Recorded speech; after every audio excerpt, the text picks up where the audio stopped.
qabatamatti abalutu ajjeese Jarmanitti bobbaka tokkotti jeen ture Oromiyaa keessatti baraarra eenyutu ajjeese maalutu ajjeese sarkaa jettee gaafattee deebii itti dhabdu gaafachuutti dhiiftirra jirta jechuudha. Ani waan isin dhaga'uu barbaadan isinitti himuuf as jiru waan isin dhaga'uu qabdan isinitti himuuf as jiru.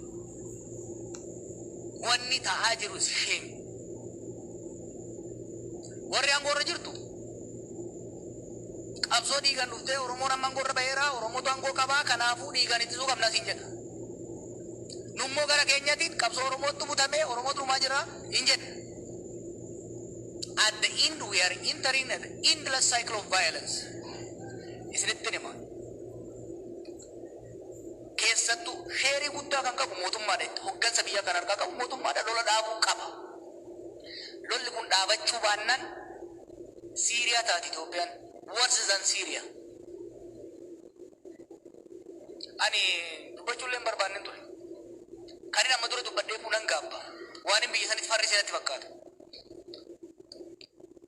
Garuu erga dubbadhu jettanii nan dubbadha. Civil war zabana kana waraansi biyya zabana kana kan injifatu wal injifatan osoo hin taane ka addaan ciccitaa. Mootummaan kun hubatuu qaba. Har'a kan kadhataa jirru humnoota hidhatan 3-4 wajjin gattaa itti mari'adhuudha. Lolli kun itti humnaan waggaa 4-5 booda kaarra 4 turan kun 40 ta'uu danda'u biyya keessatti. We will reach a level where negotiation becomes impossible. Syriaatti, Yemenitti, Liibiyaatti har'a eenyu lola eenyu araarama sadarkaan danda'amne irra geenya. Sababa isaa bal'inaan amma dura ibseera. Kanaaf kana hoggaan jedhu political correctness hin barbaachisu wanna biratti. Kanarraa hin deemaa jechuudha. Wareegamuudhaan kaaftanii akka nuunaatan akka abdiin irraa qabdan ni beeku. Namni boru ministeera ta'uu barbaadu qabsaa ta'uu hin danda'u. Namni boru pirezidantiin ta'a, piraayim ministeeran ta'a jedhu har'a qabsaa ta'uu hin danda'u. Lamaan si wajjin hin deemtu. Gaafa yuunivarsiitii ture ijoollee faranjii kanatti ture wajjin baran. Kan boru seenataara pirezidantii ta'uu barbaadan. Ganamarraa kaasanii sudee ka'anii rifeensa isaanii sirreeffatu. Mikaalsii gosa adda addaatiin qumxaa gosa adda addaatiin dhayina isaan suufa gadi godhanii kilaasii dhufu. Kilaasii hoggaa seenan jecha takkaan lakkaa'anii haasa'u. Isaan seenatara ta'uu barbaadu. Biyya gaarii jiru kammoo seenatara ta'ee jira warra wajjin barate. Qabsaa ta'uu garuu hin danda'an. Qabsaa ta'uudhaaf maaliif shamiin sun xuraa'uu qaba.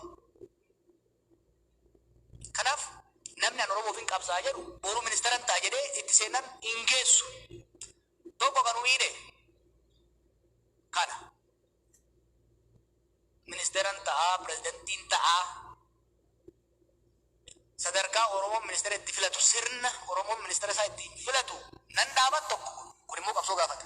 Lakki anumatu ta'a jennaan namni boru ministeera ta'uu kan barbaadu ara du'uu hin barbaadu.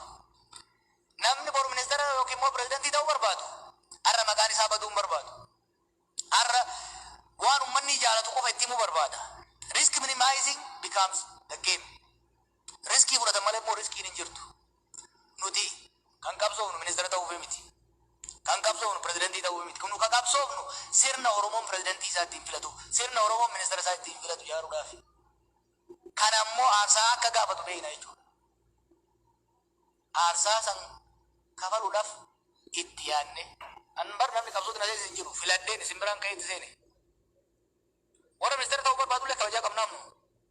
Nuyi garuu uummata kanaaf dabruu qabdi. Barbaachisaa taanaan nu dabruu qabna malee jenneet kan itti seenne jechuudha. Kana nurraa fudhadhaa. Hariiroo dhaabbilee Oromoo wajjin kan kaaftan kaafamuun kabajamuu qaba. Keessattuu Profeesar Mararaa Guddinaa kabajamuu qaba bara.